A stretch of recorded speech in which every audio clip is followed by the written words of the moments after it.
দখলদার ইসরায়েলি বাহিনী এবং ইরান পুরোদমে যুদ্ধ চলছে, জানিয়ে দিব হাতে থাকা সর্বশেষ আপডেট আন্তর্জাতিক সংবাদ। প্রথমেই সংবাদ শিরোনাম। লেবানন ও গাজায় একযুগে যুদ্ধবিরতির পক্ষে ইরান।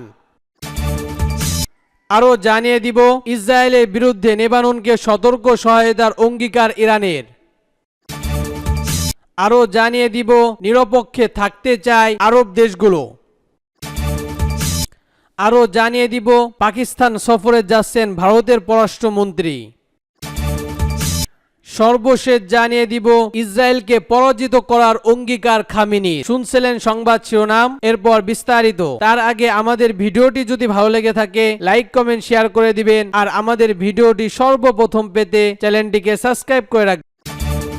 লেবানন ও গাজায় একযোগে যুদ্ধবিরতির পক্ষে ইরান। ইরানের পররাষ্ট্রমন্ত্রী আব্বাস আরকি বলেন তার দেশে গাজা এবং লেবানন একযোগে ভূখণ্ডে ইসরায়েলের সাথে একযোগে যুদ্ধবিরতির সমালোচনা সমর্থন করে বিরুদ্ধে সফলভাবে এই মন্তব্য করেছেন তিনি। শুক্রবার এ খবর জানিয়েছে আরব নিউজ। বেরু সফরকালে আরো কিছু বলেন, আমরা একটি যুদ্ধবিরতির প্রচেষ্টাকে সমর্থন করি, শর্ত থাকবে যে প্রথমেই লেবানন জনগণের অধিকার সম্মান করতে হবে, একই সঙ্গে একটি হিজবুল্লাহ সমর্থন থাকবে এবং তৃতীয় এই উপযুক্তির মধ্য দিয়ে গাজায় যুদ্ধবিরতি চুক্তি চূড়ান্ত হতে হবে। ইসরায়েল ও লেবাননের সহিংস গোষ্ঠী হিজবুল্লাহর মধ্যে পাল্টাপাল্টি হামলার মধ্যে গতকাল শুক্রবার কাতার থেকে বেরু সফরে যান ইরানের পররাষ্ট্রমন্ত্রী। গত 27 সেপ্টেম্বর বেরুতে দাহিনীর হিজবুল্লাহ সেন্টার কমান্ডার লক্ষ্য করে রাতভর বোমা হামলা চালায় ইসরায়েল। এতে গোষ্ঠীটির প্রধান হাসান নাসরুল্লাহ এবং ইরানি কমান্ডার আব্বাস নিহত হন। এর জেরে মঙ্গলবার ইসরায়েলে ভূখণ্ডে প্রায় 200টি ব্যাটালিস্টিক ক্ষেপণাস্ত্র হামলা চালায় ইরান। এরপর ইরানকে চরম পরিণতি ভোগের হুঁশিয়ারি দিয়ে এসেছে ইসরায়েল তার মিত্র যুক্তরাষ্ট্র। তবে আরাগাচির মধ্য রাতে তেহরান চান গাজায় এবং লেবানন দ্রুত যুদ্ধবিরতি চুক্তি নিশ্চিত হোক। গাজায় যুদ্ধ এবং বছর পূর্ণ হতে আর দুদিন বাকি। গত এক বছর ধরে গাজায় 41,000-এর বেশি ফিলিস্তিনি নিহত হয়েছে। অন্যদিকে ইসরায়েলি অগ্রসরে লেবাননে প্রায় অন্তত 2,000 নাগরিক নিহত হয়েছে। ইসরায়েলের বিরুদ্ধে লেবাননকে সমর্থন সহায়তা অঙ্গীকার ইরানের। এবার শুনুন বিস্তারিত। নির্বাচনে ইসরায়েলি বিমান হামলার মধ্যে শুক্রবার বেরু সফরে গিয়ে ইরানি পররাষ্ট্রমন্ত্রী আব্বাস আরকি বেরুতে লেবানন সংবাদ সম্মেলনে নহিত বেরুর সঙ্গে বৈঠক করেন কূটনৈতিক। মেহের নিউজের প্রতিবেদনে বলা হয়েছে হিজবুল্লাহ নেতা হাসান নাসরুল্লাহ এবং অন্যান্য শীর্ষ নেতার মৃত্যুতে সমবেদনা জানাতে মূলত বেরুর গিয়েছেন আরকি। এছাড়া ইসরায়েলের বিরুদ্ধে প্রতিরোধে লেবাননকে সমর্থন সহায়তার অঙ্গীকার পুনর্ব্যক্ত করেন। লেবানন সংবাদ মাধ্যম সিএন ইরানের সমর্থিত হিজবুল্লাহ গোষ্ঠী মিত্র হিসেবে বিবেচিত। বৈঠকে বেরি মুসলিম দেশের বিরুদ্ধে ইহুদিবাসী শাসনের সক্রিয় বিরুদ্ধে ইরানের পদক্ষেপ প্রশংসা করেন। এছাড়া ইসরায়েলের বিরুদ্ধে লড়াইয়ে লেবাজিত জাতির অঙ্গীকার সমালোচনার উপর জোর দিয়ে তিনি বলেন। বৈঠকে আরকি বলেন, আঞ্চলিক শক্তি ও স্থগিতর বজায় রাখতে লেবাননের পাশে থাকবে ইরান। এছাড়া ইসরায়েলি অগ্রসর বন্ধ করতে এবং গাজায় গণহত্যামূলক যুদ্ধ বন্ধ করবেও ইরানের পদক্ষেপ নিচ্ছেন বলে জানান তিনি। ইরানের শীর্ষ কূটনৈতিক ইসরায়েলের উপর চাপ সৃষ্টি করতে ইসলামী দেশগুলোকে আরো গঠনমূলক ভূমিকা পালনের আহ্বান জানিয়েছে। আরাগি আরো বলেন, লেবানন ও অন্যান্য ইসলামিক দেশগুলো আঞ্চলিক ভূখণ্ড ও সর্বন্ত ক্ষুদ্র করা থেকে বিবৃত রাখার জন্য সকল ইসলামিক ও আরব দেশের নেতৃত্ব ইসলামী ও আইনের বক্তব্য রয়েছে।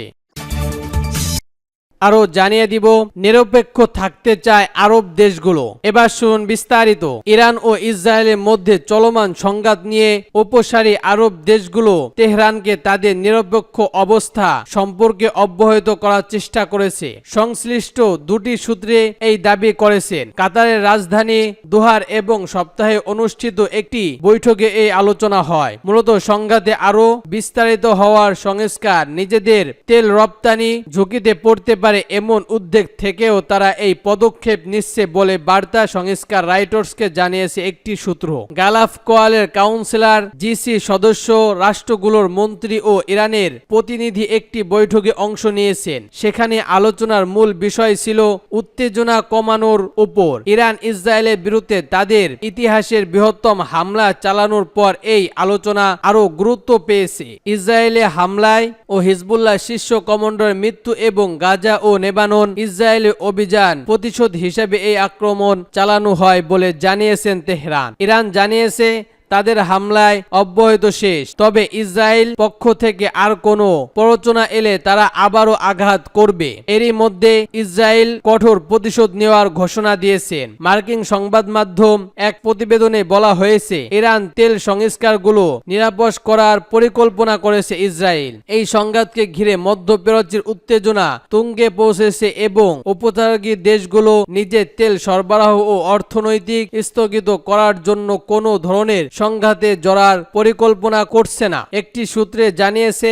বৈঠকে আলোচনা উত্তেজনা প্রশমনের বিষয়টি ছিল সর্বশেষ গুরুত্বপূর্ণ। কাতার, ইরান, সৌদি, কুয়েত এবং অন্যান্য উপসারী দেশগুলো তাৎক্ষণিকভাবে এ বিষয়ে কোনো মন্তব্য করেনি। ইরান সরকারি উপদেষ্টা তেল স্থাপনার হামলার হুমকি দিলেও হুঁশিয়ারি দিয়েছেন যে ইসরায়েলের সমর্থন যদি সংঘাত সরাসরি জড়াতে থাকে তাদের আঞ্চলিক সংস্কারগুলো নিশানা করা হবে। বিশ্বের শীর্ষ তেল রপ্তানির দেশ সৌদি আরব সপ্তাহে বছরগুলোতে ইরানের সঙ্গে রাজনৈতিক পুনর্বৃত্ত করার চেষ্টা করলেও সম্পর্ক এখনো সম্পূর্ণ স্বাভাবিক হয়নি। 2019 সালে ইরানের বিরুদ্ধে সৌদি আরবের অবকাঠোম তেল সংক্রান্ত হামলার অভিযোগ ছিল, যদিও তেহরান এই অভিযোগ অস্বীকার করেছে। এই হামলাটি বেসামরিক তেলের সরবরাহের 5% সামরিকভাবে বন্ধ করে দিয়েছে। ইরানের পররাষ্ট্রমন্ত্রী মাসুদ পেজেশকিয়ার তেহরান অনুষ্ঠিত সমালোচনায় বক্তব্য রাখেন। বক্তব্যে তিনি ইসরায়েলের বিরুদ্ধে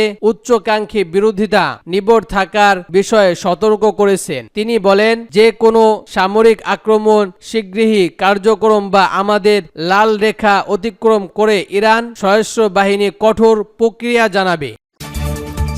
আরো জানিয়ে দিব পাকিস্তান সফরে যাচ্ছে ভারতের পররাষ্ট্রমন্ত্রী। এবার শুনুন বিস্তারিত। ভারতের পররাষ্ট্রমন্ত্রী জয়শঙ্কর অপারেশন অর্গানিজ এক সম্মেলনে যোগ দিতে চলিত মাসে পাকিস্তানে যাচ্ছেন। দেশটির পররাষ্ট্রমন্ত্রী এ কথা জানিয়েছে। গত 9 বছরের মধ্যে এটি হবে ভারতের কোনো পররাষ্ট্রমন্ত্রী প্রথম পাকিস্তান সফর। 15 এবং 16 অক্টোবর পাকিস্তানের রাজধানী ইসলামাবাদে হবে এসএসসিআর সম্মেলন। ভারতের সংবাদ মাধ্যম হিন্দুস্তান টাইড অফ প্রতিনিধি বলা হয় এই সংস্কার পাকিস্তান সফরের বিষয়টি নিশ্চিত করে আজ শুক্রবার একটি বিবৃতি দিয়েছে ভারতের পররাষ্ট্র মন্ত্রী। সেখানে বলা হয়েছে ইসলামাবাদে অনুষ্ঠিত এসসিওর সামিটটি ভারতীয় প্রতিনিধি দলের নেতৃত্ব দেবেন জয়শঙ্কর। ভারতীয় পররাষ্ট্রমন্ত্রীর মুখপাত্র রণধীর জয়ের বলেছেন সংস্কার অপারেশনের অর্গানাইজ তথ্য সমর্থন সম্মেলন বৈঠকে যোগ দেবেন পররাষ্ট্রমন্ত্রী। আর সেখানে তিনি ভারতের হয়ে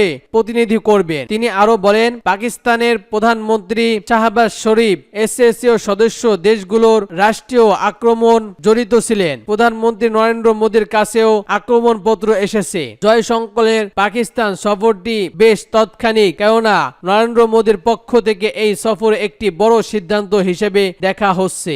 এসসিওর এই সম্মেলনে ভারতের একজন উচ্চ সর্বান্তর মন্ত্রী যোগদান আঞ্চলিক নিরাপত্তা সহযোগিতার বৃদ্ধি লক্ষ্য দিল্লির গুরুত্বপূর্ণ ভূমিকা সূচনা হয়ে যাবে বলে বিষয় জানা যায়। 9 বছর আগে শেষবারের মতো ভারতীয় পররাষ্ট্রমন্ত্রী সুষমা সম্মেলন ইসলামাবাদের মাটিতে পা রেখেছিলেন। এবার পা রাখতে চলেছেন জয়শঙ্কর। আরো জানিয়ে দিব ইসরায়েলকে পরাজিত করার অঙ্গীকার খামেনির। এবার শুন বিস্তারিত। ইসরায়েল চলমান অগ্রসরকে গুরুতর মুসলিম বিশ্বের ঐক্য ডাক দিলেন ইরানের সর্বোচ্চ নেতা আতাউল্লাহ আলী খামেনি। এক হয়ে শত্রুদের বিরুদ্ধে লড়াইয়ের আহ্বান জানান তিনি। শুক্রবার তেহরানে ইরান খামেনি গ্লাড মসজিদে জুম্মার নামাজের খুতবার এসব কথা বলেন সর্বোচ্চ এই নেতা। তিনি বলেন, আমাদের শত্রুপক্ষ মুসলিমদের মধ্যে বিভেদ জড়িয়ে দিতে বিভাজন ও ঘৃণা বীজ রোপণ করার নীতি অব্যাহত করে। একই পক্ষে আবার ফিলিস্তিন, লেবানন, মিশর এবং ইসলামাবাদের শত্রু। তারা ইসলামিক ও সিরিয়ার শত্রু। আমাদের অস্ত্র এবং কফি আল জাজিরা প্রায় 1 বছর ধরে গাজায়, লেবানন, সিরিয়া ও ইরাকে হাজার হাজার মানুষ হত্যা এবং হামাস, হিজবুল্লাহ ও আল জাজিরার কমান্ডারের হত্যা সমাবেশ। মঙ্গলবার ইসরায়েলে বড় আকারের ক্ষেপণাস্ত্র হামলা চালায় ইরান। এই হামলার পর মধ্যপ্রাচ্যের তুমুল উত্তেজনা বিরাজ করেছে। ইসরায়েল যে কোনো সময় হামলা চালাতে পারে বলে আশঙ্কা করা হচ্ছে। এমন পরিস্থিতি শুক্রবার জুম্মার নামাজে খুতবা দিলেন ইরানের সর্বোচ্চ নেতা। খুতবায় আয়াতুল্লাহ আলী খামেনি হিজবুল্লাহর প্রধান নাসরুল্লাহর কথা স্মরণ করে তিনি বলেন, সাইদ হাসান নাসরুল্লাহ আর আমাদের মধ্য নেই, তবে তার আদর্শ ও তার দেখানো পথ আমাদের চিরকাল অনুসরণ করবে। তার শাহাদাত এই আন্দোলনের আরো জোরদার হবে। নাসরুল্লাহ জীবনদার বৃদ্ধি যাবে না। আমাদের বিশ্বাসকে শক্তিশালী করে শত্রুর বিরুদ্ধে রুখে দাঁড়াতে হবে। তিনি আরো বলেন, নাসরুল্লাহর মৃত্যু হিজবুল্লাহর একটি শক্তিশালী সংগঠনের পরিণত হয়েছে। এরপর গত বছরের 7 অক্টোবর ইসরায়েল ফিলিস্তিনের স্বাধীনতাকামী সংগঠন হামাসের অভিযানকে সঠিক পদক্ষেপ বলে অভিযুক্ত করেছেন খামেনি। সর্বন্ত উদ্দেশ্য, তিনি বলেন, লেবাজিত ও ফিলিস্তিনি দখলকৃত বিরুদ্ধে লড়ছে, ফলে তাদের বিরুদ্ধে প্রতিবাদ করার অধিকার কোনো আন্তর্জাতিক আইনে নেই। তিনি বলেন, কোনো সন্দেহ নেই যে জাইবাদিন ও আমেরিকার অনেক স্বপ্ন দেখিয়েছে, কিন্তু আমরা জয়দয়ের শিকার ওপরে ফেলছি। অবশ্যই তাদের কোনো স্বীকারোক্ত নেই। এরা ভুয়া ও স্বীকৃতি শুধু মার্কিন সমর্থন নিয়েই টিকে আছে। এ খুতবায় খামেনিকে একজন দেখতে তেহরানের কয়েকজন মানুষ জড়ো হয়েছিল। মুসলিমদের কারো কারো হাতে হিজবুল্লাহর সবুজ ও হলুদ পতাকা ছিল, আবার কারো কারো হাতে ছিল ফিলিস্তিনের পতাকা। খামেনির আগে ইসরায়েলকে মোকাবেলা মুসলিমদের মধ্যে ঐক্য প্রয়োজনীয়র উপর জোর দিয়েছেন ইরানের পররাষ্ট্রমন্ত্রী মাসুদ পেজেশকিয়ান। সৌদি আরব মুসলিম দেশগুলো তেহরান নিজেদের ভাই হিসেবে দেখে আরো বক্তব্য করেছেন তিনি। বৃহস্পতিবার কাতার রাজধানী দোহার সৌদি পররাষ্ট্রমন্ত্রী প্রিন্স ফয়সাল বিন ফারহান আল সৌদির সঙ্গে বৈঠকে পেজেশকিয়ান এই মন্তব্য করেন। এ সময় তিনি বলেন, আমরা সৌদি সহ ইসলামী দেশগুলো আমাদের ভাই বলে মনে করি। সব সমর্থন একপাশে রেখে আমাদের একে অপরের সঙ্গে অব্যাহত ও সমালোচন বাড়ানো প্রয়োজন। আমরা বিশ্বাস করি যে বিশ্বজুড়ে ইসলাম প্রচারের কারণ ছিল মুসলিমদের মধ্যে বন্ধুত্ব ও ভবন যোগ করে তিনি। এছাড়া ইরানের পররাষ্ট্রমন্ত্রী তার বক্তব্য গাজায় উপত্যকার এবং লেবাননের তীব্র ও কূটনৈতিক সংগঠিত কথা তুলে ধরেন, যা ইসরায়েলি অগ্রসরের কারণে সৃষ্টি মুসলমান বিশ্বের অন্যতম গুরুত্বপূর্ণ সমস্যা। পেজেশকিয়ান বলেন, যদি আজ ইহুদিবাদী শাসন গাজায় অপরাধ ও গণহত্যা করার সাহস করে থাকে, তবে তা করতে পারছে ইসলামী দেশগুলোর বিভেদ ও উত্তেজনার কারণে। তিনি আরো বলেন, আমরা যদি অগ্রসরের মোকাবেলা একও হই, তবে আজ তা শুধু গাজা ও লেবানন বিরুদ্ধে হলেও আগামীতে হবে অন্যান্য মুসলিম শহর ও দেশের বিরুদ্ধে।